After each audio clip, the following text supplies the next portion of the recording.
Hello students, मैं संजीव मिश्रा अपने YouTube channel पे आप सभी का हार्दिक स्वागत करता हूं।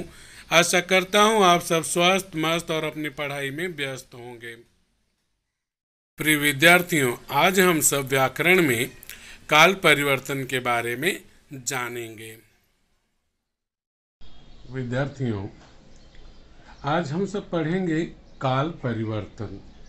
आइए जानते हैं कि दो शब्दों से बने इस काल परिवर्तन का अर्थ क्या है। काल का अर्थ होता है समय और परिवर्तन का अर्थ है बदलाव। इसका मतलब काल परिवर्तन क्या हुआ? काल परिवर्तन का अर्थ है समय में होने वाला बदलाव। कहने का मतलब जब किसी वाक्य के समय में कोई बदलाव हो, उसके वाक्य के समय में कोई बदलाव हो, तो हम कहते हैं कि वहाँ क्या हुआ? काल परिवर्तन हुआ। तो काल परिवर्तन का अर्थ है समय में होने वाला बदलाव। अब इसको और अधिक समझते हैं। जैसे एक वाक्य मैंने लिया, राम ने पढ़ा। अब यहाँ पर देखते हैं, राम ने पढ़ा, इस वाक्य को अगर हम देखें तो यहाँ पे यह पढ़ा जो है, इस शब्द को अगर हम इसका समय देखें तो यह बता रहा है कि यह पढ़ने का काम जो है पहले हो गया। अब इसके समय को बदलते हैं, राम पढ़ेगा। तो यहाँ पर हमने जब समय इसका बदला तो वहाँ पर आया राम पढ़ेगा। तो यह शब्द क्या कहलाता है? ये दोनों शब्द कहलाते हैं क्रिया। मतलब राम ने पढ़ा, उस वाक्य को जब हमने बदला, उसके समय को बदला, यहाँ जैसा कि हमने देखा काल परिवर्तन में समय को बदलना है, तो उसके समय को बदला तो वह बना राम पढ़ेगा। और भी बहुत बन सकते हैं। और वह बदलाव हुआ कहाँ पे? वाक्य के अंत में जो शब्द है, वह शब्द है क्या? वह शब्द है क्रिया। तो ध्यान रखना है कि काल परिवर्तन यानी समय में होने वाला बदलाव, वह समय में होने वाला बदलाव होगा कहाँ पे? वाक्य की क्रिया में। तो यह ध्यान में रखना है कि काल परिवर्तन में क्रिया के समय में बदलाव होता है, बाकी जगहों पर कोई बदलाव नहीं होता है। हमें तब वो परिवर्तन करते समय, काल परिवर्तन करते समय कहाँ पर ध्यान देना है? क्रिया पर ध्यान देना है, उसके समय पर ध्यान देना है। आगे बढ़ते हैं तो वाक्य रचना के बारे में जान लेते हैं कि आखिर हमें पता भी चल जाए कि क्रिया कहाँ होती है। जैसे एक वाक्य लिया, राम ने किताब पढ़ा। अब इसमें जो कार्य को कर रहा है वह कर्ता कहलाता है। इंग्लिश में आप उसे सब्जेक्ट कहते हैं। दूसरा शब्द है किताब। किताब क्या है? वह कर्म है। मतलब जिस कार्य को किया जा रहा है वह कर्म हुआ, जिसे ऑब्जेक्ट कहते हैं। पढ़ा, पढ़ने का काम हो रहा है, जो काम हुआ वह क्रिया है। तो हिंदी में सबसे पहले वाक्य में कर्ता होता है, फिर कर्म रहेगा, फिर क्रिया शब्द आएगा।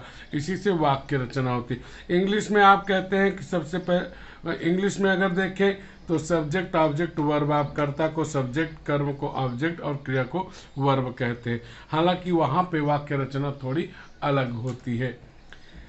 जैसे दूसरा वाक्य, कभी कभी क्या होता है कि किसी किसी वाक्य में कर्म नहीं होता, क्योंकि क्रियाएं जो है कभी सकर्मक होती, कभी अकर्मक होती। जब कर्म नहीं होता है तब वहाँ पे वाक्य होगा राम ने पढ़ा, तो वहाँ पे कर्ता होगा और क्रिया होगी। उन्हीं दोनों से वाक्य बने होंगे। अब हम लोग काल की परिभाषा देखते हैं। काल की परिभाषा है वाक्य के जिस शब्द से कार्य के समय की जानकारी मिलती है उसे काल कहते हैं।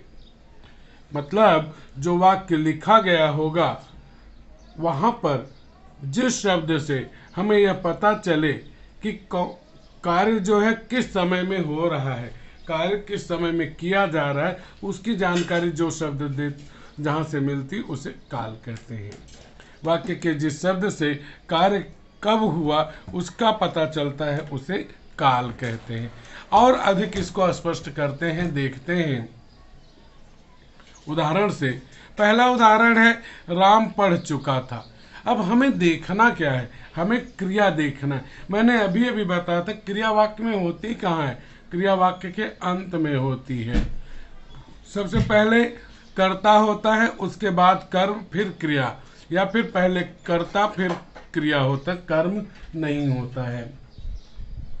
तो यहाँ पर पढ़ चुका था, राम पढ़ चुका था, इसमें अगर हम क्रिया देखें तो वह है पढ़ चुका था। अब यह पढ़ चुका था अगर हम क्रिया देखते हैं तो हम पाते हैं काम कब हुआ, काम बीते समय में हुआ। यह वाक्य की क्रिया बता रही है, हमें सब नहीं देखना, क्या देखना, वाक्य की क्रिया देखनी। वाक्य की क्रिया बता रही है कि काम बीते समय में हुआ। ठीक इसी तरह दूसरा वाक्य लेते हैं, और दूसरा वाक्य है हमारा राम पढ़ता है। अब यहाँ पर अगर हम देखें तो यहाँ पर हम पाते हैं कि यहाँ पर यह जो पढ़ता है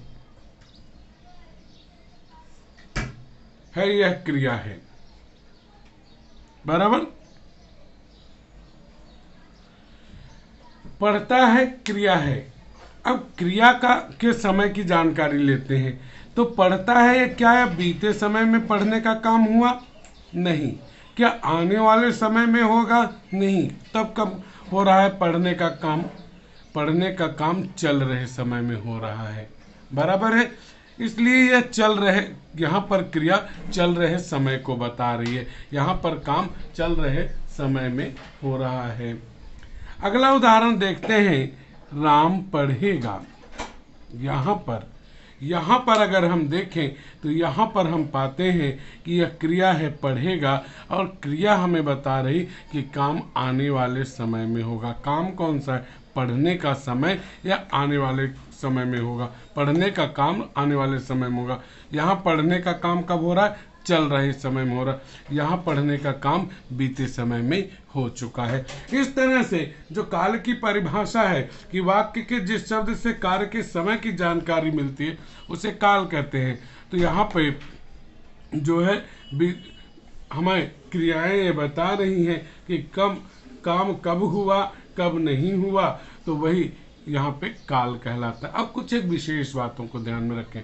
क्रिया के समय में परिवर्तन मतलब काल परिवर्तन कहलाता है। यह बात सभी बच्चों को ध्यान में रखनी है कि क्रिया के समय में जो परिवर्तन हुआ उसे हम काल परिवर्तन कहते हैं। अब काल का परिवर्तन जब हम करने लगे तो भूतकाल से वर्तमान, वर्तमान से भविष्य, सामान्य से पूर्ण, पूर्ण से अपूर्ण में बदलने लगे तो कुछ एक स्टेप्स, कुछ एक बातों का हमें ध्यान रखना है। सबसे पहली बात है कि हमें क्रिया को, वाक्य जो दिया रहे परिवर्तन के लिए उसकी क्रिया को देखना चाहिए। जैसे यह वाक्य दिया है राम पढ़ रहा था, तो यहाँ पे इसकी क्रिया हम देखेंगे। क्रिया क्या है, राम पढ़ रहा था। इस वाक्य में क्रिया क्या है, पढ़ रहा था। फिर दूसरा चरण है, दूसरा स्टेप है समय को। अब क्रिया के समय को देखना चाहिए कि वह क्रिया जो है वह किस समय में हो रही, काम किस समय में हो रहा है, क्रिया कौन से समय की जानकारी दे रही। यहाँ पे देखेंगे तो क्रिया बीते समय में काम होने की जानकारी दे रहे, यानी पढ़ने का काम यह कब हुआ, बीते समय में। तो पहला स्टेप है क्रिया को पहचानना चाहिए। तो यहाँ पे राम पढ़ रहा था, इसमें क्रिया हमने पहचानी, पढ़ रहा था। उसके बाद दूसरा स्टेप है समय। उस क्रिया के समय को हमें देखना चाहिए कि कौन से समय में क्रिया हुई, काम हुआ, तो बीते समय में यहाँ पे काम हो रहा। अब फिर क्या करना होता है, जब हमने समय पहचान लिया, क्रिया खोज ली, क्रिया के समय को पहचान लिया, फिर हमें समय को बदलना चाहिए। और समय किससे बदलेगा, क्रिया से बदलेगा। तो यहाँ पे जैसे यही वाक्य था, राम पढ़ रहा था, यह बीते समय को बता रहा था। तो आइए हम इसको काम को चल रहे समय में बदलते हैं। तो वाक्य बना राम पढ़ रहा है। यहाँ पे पढ़ रहा था का हो गया राम पढ़ रहा है, और यह वाक्य जो है चल रहे समय को बता रहा है। इसी तरह चलिए इसके समय को बदलते हैं और एक और काल परिवर्तन हो जाएगा।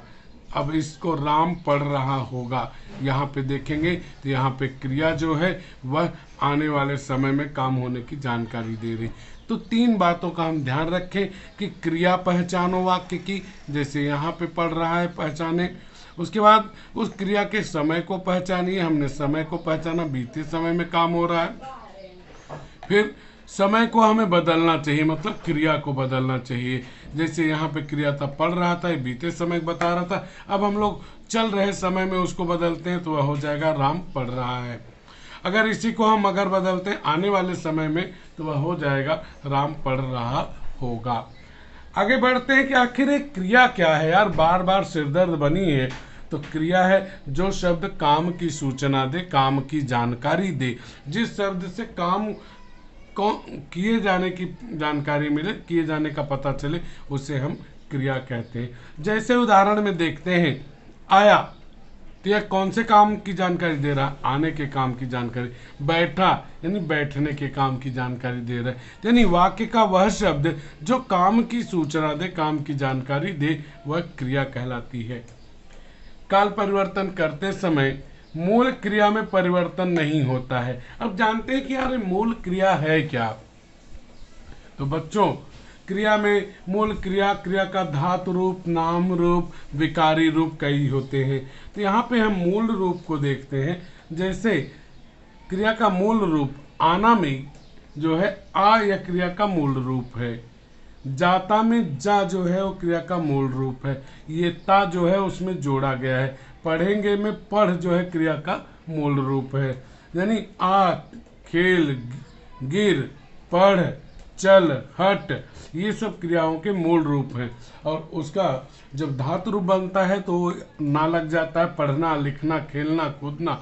और जब विकारी रूप बनता है तो जाता, पढ़ेंगे, गिर चुके होंगे। अब जैसे इस वाक्य इसको देखें, क्रिया को, गिर चुके होंगे, इसमें क्रिया का मूल रूप क्या है, गिर।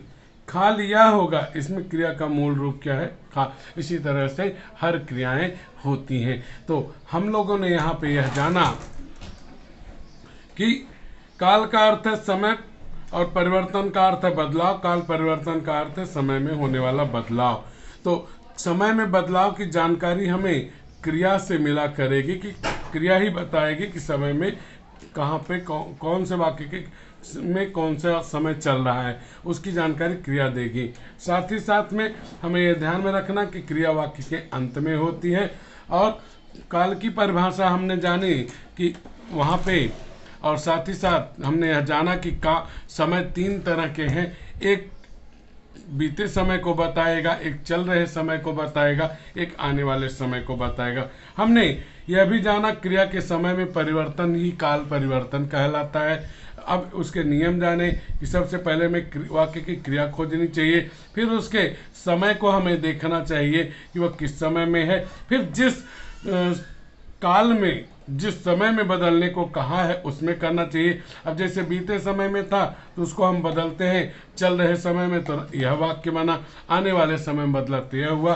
साथ ही हमने जाना कि क्रिया क्या है और मूल क्रिया क्या होती है। अब इसी के आधार पर हम लोग काल के 3 प्रकारों को पढ़ेंगे। अगर यह बेसिक जानकारी आपकी मजबूत रहेगी तो आप अच्छे से काल परिवर्तन कर पाएंगे। बच्चों, अगर आपको मेरा वीडियो पसंद आया हो तो वीडियो को लाइक कीजिए, चैनल को सब्सक्राइब कीजिए और कमेंट बॉक्स में जाकर कमेंट में ज़रूर लिखिए कि आपको यह मेरा वीडियो कैसा लगा। अपने सुझाव अवश्य दीजिए।